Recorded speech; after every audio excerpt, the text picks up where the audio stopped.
자, 국제 뉴스 어떤 것이 있는지 워싱턴의 박재홍 박사 연결해 봅니다. 아, 참 이런 짓까지 벌이고 있으니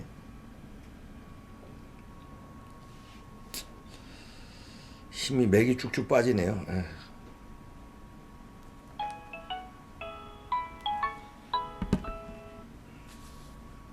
네, 박재홍 박사님. 예, 안녕하세요. 박정희입니다. 네, 오늘 어떤 뉴스 전해 주시나요?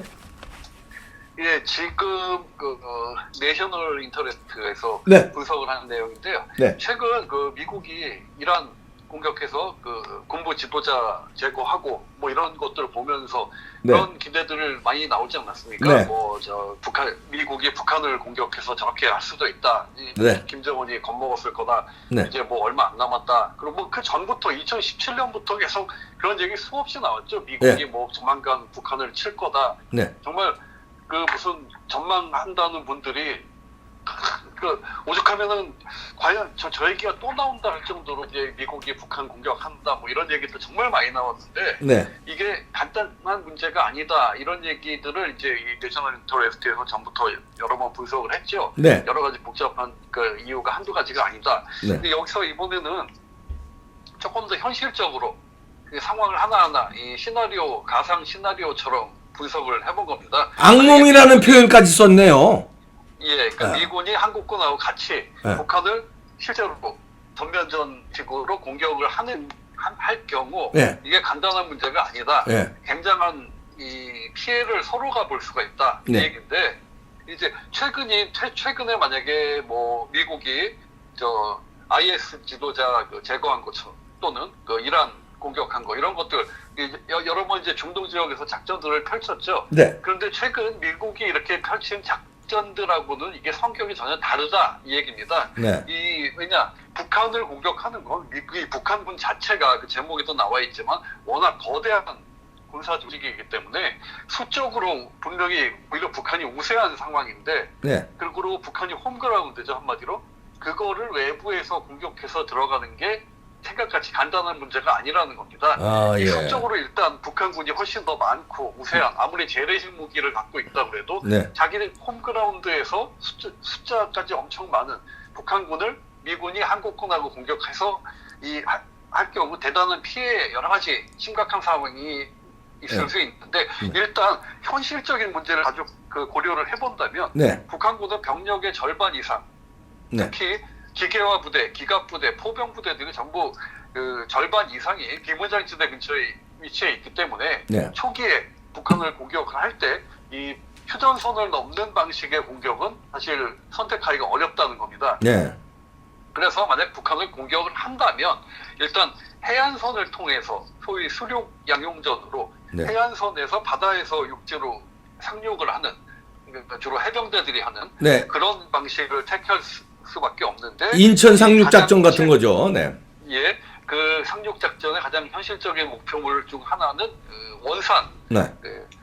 원산이 될 수가 있다. 왜 동쪽 동해안에 위치하고 있는 원산은 이 수도인 평양으로 가로질러 가는 도로가 잘 돼 있고 또 원산 공항이 규모가 있고 하기 때문에 여러 가지로 이 작전을 수행하기에 좋은 위치라서 원산을 통해 공격을 하는 게 이 선택 가능성이 높다. 그래가지고 미리 해병대가 동해안 해변 타격하는 것과 동시에 한국 해병대는 이 평양 남쪽을 공격하면서 또 이 비무장지대에서 북쪽으로 올라가는 이런 작전을 감행하게 될 것이다. 그래가지고 평양을 일단 점령하는 그 수준이 되면 네. 아무래도 북한군은 당황을 하겠죠. 후퇴를 할 수밖에 없는데 자기들 이제 지휘권도 뭐 제대로 작동 안 하고 이렇게 되면 결국 이제 북한군은 북쪽으로 올라갈 것이다. 근데 북한군이 북쪽으로 올라가면 문제가 뭐가 있냐? 중국하고 러시아가 있죠. 네. 여기서부터 이제 상황이 복잡해지는 겁니다. 네. 그래서 미국하고 한국군이 중국 결국은 또는 러시아까지 개입을 촉발할 가능성이 높다. 미국하고 네. 한국군이 이렇게 양쪽에서 공격을 해 들어가면 네. 그래서 궁극적으로 여기서 가장 또 골치 아픈 건 중국이 어떻게 나올지는 아무도 모른다는 겁니다. 네. 이 상황에서. 네. 그래서 아시아 태평양 지역 전체에 더 큰 전쟁으로 퍼질 가능성이 있기 때문에 결국은 이렇게 동해에서 미군이 들어가고 이 서해하고 비무장지대 쪽에서 한국군이 올라가는 공격을 하다가도 멈출 수밖에 없는 상황이 올 것이다. 이렇게 네. 얘기를 합니다. 네. 그래가지고 결국 북한과의 지상전은 양측에 상당한 군인, 민간인, 사상자가 발생하는 아주 극히 복잡한 작전이 된다. 이렇게 이 전망을 하고 있습니다. 그래서 아까 설명한 대로 이제 최근 미군이 수행한 작전들하고 달리 미군은 수적으로 우세한 북한군에 대항해서 이 작전을 펼칠 때 네. 많은 위험에 직면할 수밖에 없다. 그래가지고 비록 미국이 기술적인 뭐 능력이나 여러 가지 뭐 통신, 기동성, 화력 분야에서 결국 궁극적으로는 미군하고 한국군이 북한군한테 우세를 보이겠지만 그 과정에서 수많은 위험을 고려할 수밖에 없다. 이 점을 지적하고 있습니다. 아, 그렇군요. 네. 아까 뭐 일각에서 무슨 수십 분이면은 초토화시키고 들어가서 아군 피해 없을 것이다 이런 분석도 나오는데 이런 또 분석하고는 또 배치되네요. 글쎄요, 뭐 이 사람은 또 나름 이런 자기의 그렇죠. 네. 이제 시나리오를 가지고 전망을 예상을 해본 겁니다. 네, 다음 뉴스는 어떤 겁니까?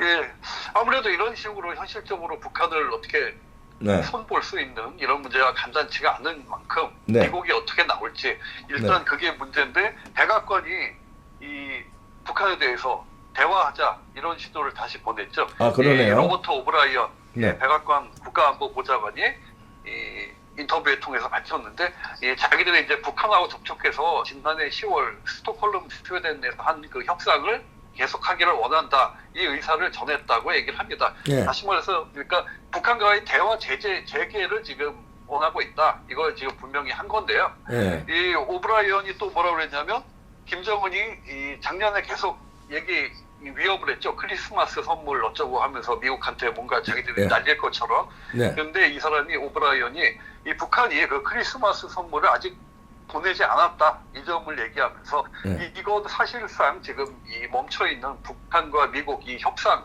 재개에 긍정적인 신호가 될 수 있다. 이렇게 해석을 했습니다. 네. 그러니까 조금 약간 답답한 부분이 있죠. 이 북한이 뭐 미사일 쏘거나 하지 않았으니까 대화 재개에 괜찮은 긍정적인 상황이다. 뭐 이런 의미로 보여지는데 네. 이 워싱턴에서는 아무래도 트럼프 대가 지금 그 김정은한테 그 생일 축하 메시지 보내지 않았습니까? 최근에? 네. 근데 그게 이 대화 분위기 되살리려는 의도로 보고 네. 있습니다. 네. 그래가지고 근데 문제는 이렇게 생일 축하 메시지 보내고 했지만 이 북한은 굉장히 뭐 안 좋은 반응을 보였죠. 그냥 뭐 자기들은 정책 바꾸지 않을 거다. 미국이 이렇게 뭐 자기들 환심 사려고 해봐야 소용없다. 이런 식으로 이제 강조를 했는데 네. 그래서 결국 종합적으로 미국하고 북한이 현 상황에서 빠른 시일 안에 대화를 재개하기는 어렵지 않을까 이렇게 전망을 하고 있습니다. 네. 또 트럼프 외교 정책이 그 김정은한테 결국 저렇게 대화 협상 얘기하면서 결국 김정은한테 핵무기 만들 시간 벌어준 거다. 이런 지금 소득도 없다. 이런 비판이 미국 내에서도 계속 나오고 있는 상황에서 트럼프가 자꾸 곤란해지고 있는데 실제로 이 트럼프의 가장 핵심 참모였던 그 존 볼턴 전 국가안보보좌관 이 사람이 이 북한의 핵 야심 꺾었다고 막 그 큰 소리 치지만 결국은 그 트럼프는 대북 정책이 실패로 끝났다는 걸 공개적으로 인정할 시간이 곧 다가올 거다. 이렇게 이제 아주 비판을 했습니다. 네. 그런 상황에서 지금 트럼프가 계속 곤란한 상황인데 지난 연말부터 얘기 나오지 않았습니까? 올해 트럼프가 대북 정책 어떻게 취할 것이냐. 이 두 가지 방향 중에 하나는 이 최대 압박으로 강화할 것이다. 그리고 또 하나는 자기가 이때까지 협상, 대화 이쪽으로 해온 거에서 성과를 못 냈기 때문에 오히려 그쪽을 계속 끌고 가서 거기서 뭔가 뭘 보여주기 성과를 만들려고 할 것이다. 이 두 가지 상반된 전망이 있었는데 일단 지금 그 백악관 국가안보보좌관의 얘기를 봐서는 일단은 지금 대화를 재개해서 뭔가 가시적인 성과를 내는 쪽으로 방향을 잡고 있는 거가 아닌가 이렇게 볼 수도 있겠습니다. 아, 네, 그렇군요. 네, 다음 뉴스 어떤 겁니까? 예, 미군이 이란 공격했을 네. 때 이 얘기는 이미 나왔죠. 네. 이미 정보가 이라크를 통해서 전달이 돼서 뭐 미군이 이 인명 피해가 없었다. 그렇죠. 그런데 실제로 미군이 이 점을 이제 공식적으로 확인을 해줬습니다. 네. 이 미군이 그 미국의 취재진, 언론 취재진들을 그 공격 표적이었던 이라크 기지에다가 초청을 해가지고 네. 이 현장, 공격받은 현장을 공개하고 당시 상황을 설명하는 시간을 가졌는데 네. 이 이란 혁명 수비대가 이라크 내에 있는 미군 주둔 기지에 미사일로 공격하기 몇 시간 전에 미군이 관련 정보를 입수해서 대비할 수 있었다 이렇게 밝혔습니다. 네. 그러니까 구체적으로 어떻게 그 정보가 자기들한테 전달이 됐는지까지는 밝힐 수가 없겠죠, 당연히. 네. 근데 어쨌든 그 공격하기 전에 자기들이 정보를 입수했다. 그러니까 이건 다시 말해서 이란 쪽에서 정보가 일부러든 아니면 실수로든 흘러나왔다는 얘기가 되겠죠. 네, 그러네요. 그러니까 그래서 미군이 일부러 한 것 사상자에 대해서 같습니다. 일부러. 예, 사상자가 한 명도 없었다 네. 이렇게 밝혔는데 이란 군부 지도자 솔레이마니 제거한 미국에 보복하려고 이란이 미사일 공격한 거 이거에 대해서 이란은 일단 그것까지 확인이 됐죠. 공격 전에 이라크 정부에 가는 공격 계획을 알려다. 네. 왜냐하면 이라크 내에 있는 미군 기지이기 때문에. 네. 그러니까 이게 뭐 이란 쪽에서 직접 간 정보일 수도 있고 이라크 통해서 간 정보일 수도 있고 그런데 어쨌든 그러니까 이란이 사실상 미국 측에 이 공격 정보를 일부러든 실수로든 흘려가지고 미군의 인명 피해를 사실상 없도록 가능한 미군이 실제로는 피해를 안 보게 하면서도 자기들은 자기 그 군부 지도자를 대거한 거에 대한 보복을 했다. 이거 이제 명분을 세울 수가 있는 거죠, 이거는. 네. 그러니까 그런 방향의 작전을 한 게 아니냐 이렇게 보고 있습니다.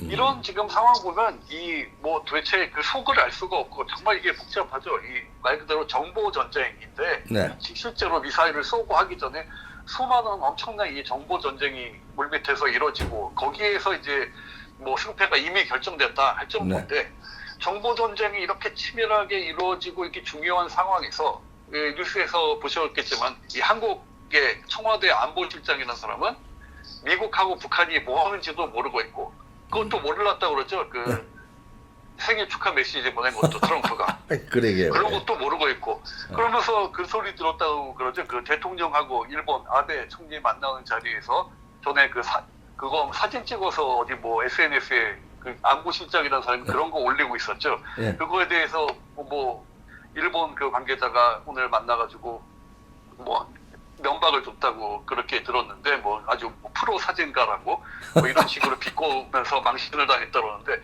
안보실장이라는 사람이 그 미국하고 북한이 지금 어떻게 얘기가 오고 가는지조차 알지도 못하면서 대통령 사진사 노릇이나 하다가 일본 관계자한테 망신이나 당하는 이게 바로 이 한국 청와대니 뭐 북한은 자신을 가질 수밖에 없겠죠. 저런 애들하고 전쟁할 장난도 아니라고 생각하지 않을까. 그렇게 생각이 됩니다. 예. 네, 워싱턴 DC의 박재영 박사였습니다. 고맙습니다. 네. 예, 감사합니다.